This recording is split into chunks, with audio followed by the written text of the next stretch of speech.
Hello दोस्तों आज हम आपको बताएंगे आईएएस में पूछे गए मोस्ट इम्पोर्टेंट क्वेश्चन और ये क्वेश्चन आपको हमेशा आईएएस के एग्ज़ाम में ज़रूर दिखाई देंगे। चलिए सवाल नंबर 1 से शुरू करते हैं हम। वियना सम्मेलन कब हुआ? Option A 1915, option B 1820, option C 1815, option D 1920। Vienna सम्मेलन 1815 ईस्वी में हुआ। चलिए हम बढ़ते हैं अपने अगले सवाल की तरफ। किस देश को यूरोप का मरीज कहा जाता है? आपके ऑप्शन हैं। ऑप्शन ए फ्रांस को, ऑप्शन बी जर्मनी को, ऑप्शन सी इटली को, ऑप्शन डी तुर्की को। तो इस सवाल का सही जवाब है ऑप्शन डी, तुर्की को यूरोप का मरीज कहा जाता है। बढ़ते हैं हम अगले सवाल की तरफ। हमारा अगला सवाल है, जर्मनी का एकीकरण कब हुआ? जर्मनी का एकीकरण कब हुआ? इसके ऑप्शन हैं 1849, 1890, 1870, 1871। तो दोस्तों इसका सही ऑप्शन है 1871 ईस्वी में जर्मनी का एकीकरण हुआ। सवाल नंबर 4, एक्ट ऑफ यूनियन किस वर्ष पारित हुआ? 1699 में, 1757 में, 1707 में, 1815 में।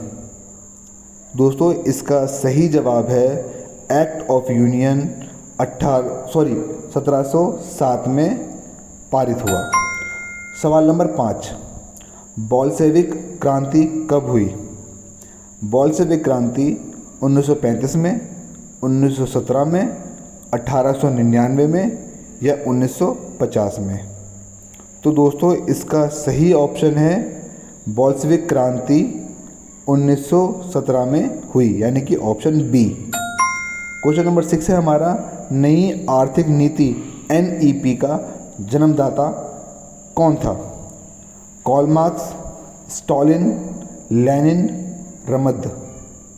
तो इसका जो सही जवाब है वो है ऑप्शन सी, यानी कि लेनिन। लेनिन को ही आर्थिक नीति का जन्मदाता कहा जाता है। सवाल नंबर 7, लेनिन ने नई आर्थिक नीति की घोषणा कब की? 1935 में, 1921 में, 1915 में, 1929 में। तो 4 ऑप्शन हैं आपके और इनमें से जो सही ऑप्शन है वो है ऑप्शन नंबर बी। लेनिन ने आर्थिक नीति की घोषणा 1921 में की। क्वेश्चन नंबर 8, लाल सेना का गठन किसने किया?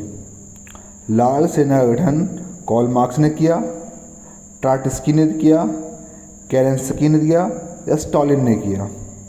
आपका सही ऑप्शन है ऑप्शन नंबर बी, ट्राटस्की ने लाल सेना का गठन किया था। सवाल नंबर 9, भारत में अंग्रेजी शिक्षा की शुरुआत किसने की? ऑप्शन ए मैकॉले ने, ऑप्शन बी कर्जन ने, ऑप्शन सी डलहौजी ने, ऑप्शन डी कॉर्नवालिस ने। तो इसका सही जवाब है ऑप्शन नंबर ए, मैकॉले ने अंग्रेजी शिक्षा की शुरुआत भारत में की। सवाल नंबर 10, किस वर्ष में म्यांमार भारतवर्ष से अलग हुआ था? Option A 1950, option B 1947, option C 1937, option D 1950। तो म्यांमार भारतवर्ष से 1937 में अलग हुआ था।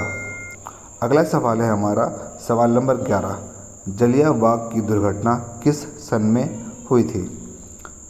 इसके ऑप्शन हैं option A 1917, option B 1919, option C 1918, option D 1935। Jallianwala Bagh जो कांड था, उस जो दुर्घटना जो हुई थी वो हुई थी सन 1919 में। तो दोस्तों ये सवाल आपने एसआई के एग्ज़ाम में यूपी पुलिस में ये सवाल आया था। तो दोस्तों इन सवालों पे ध्यान देते रहिए क्योंकि ये सवाल आपके लिए बहुत ज़्यादा मोस्ट इम्पोर्टेंट क्वेश्चनों में से एक है। बढ़ते हैं हम अपने अगले सवाल की तरफ। अलीगढ़ मुस्लिम विश्वविद्यालय के संस्थापक कौन थे? Option A Maulana Azad, option B sir Syed Ahmad Khan, option C Mohammad Jinnah, option D doctor Zakir Hussain. तो दोस्तों ये सवाल है आपके लिए। इसका आपको जवाब हमें कमेंट बॉक्स में बताना है कि अलीगढ़ मुस्लिम यूनिवर्सिटी के संस्थापक कौन थे।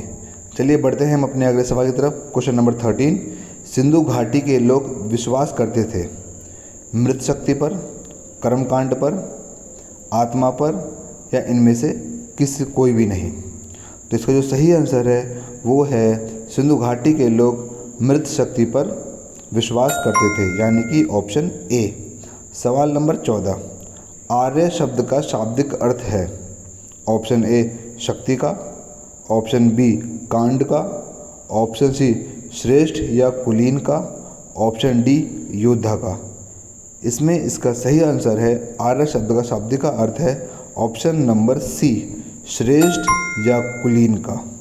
बढ़ते हैं हम अपने अगले सवाल की तरफ। क्वेश्चन नंबर 15, वेदों की संख्या कितनी है।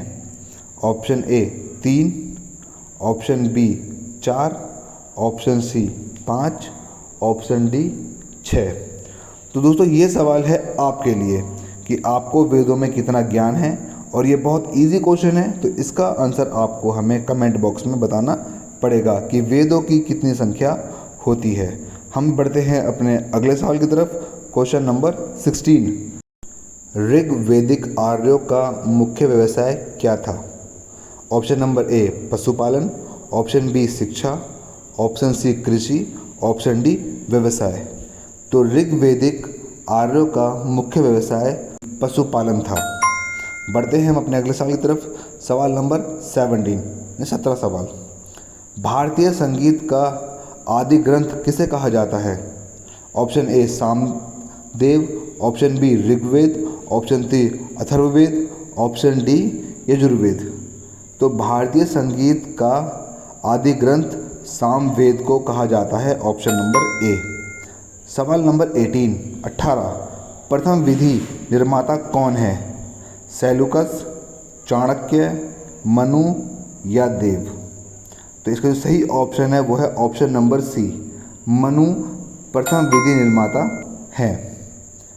अब सवाल नंबर हमारा है 19, ऋग्वेद में संपत्ति का प्रमुख रूप क्या है। भूमि, ऑप्शन बी गोधन, ऑप्शन सी बरसात, ऑप्शन डी कोई नहीं। तो दोस्तों ऋग्वेद में संपत्ति का प्रमुख रूप है गोधन। तो बढ़ते हैं हम अपने सवाल नंबर 20 की तरफ। प्राणों की संख्या कितनी है।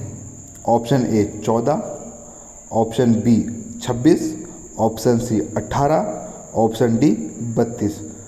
तो दोस्तों इसका सही जवाब है ऑप्शन सी, प्राणों की कुल संख्या 18 है। तो दोस्तों ये थे IAS में पूछे गए मोस्ट इम्पोर्टेंट क्वेश्चन। अगर आपको ये सवाल अच्छे लगे, समझ में आए हैं, तो वीडियो को लाइक करके शेयर ज़रूर करना और कमेंट में लिख देना नाइस, और चैनल को सब्सक्राइब करके ज़रूर जाना। मिलते हैं आपसे अगले वीडियो में और एक से एक बढ़िया सवालों के साथ जो आपको हेल्प करे IAS और UPSC के एग्ज़ाम के लिए। तब तक के लिए गुड बाय।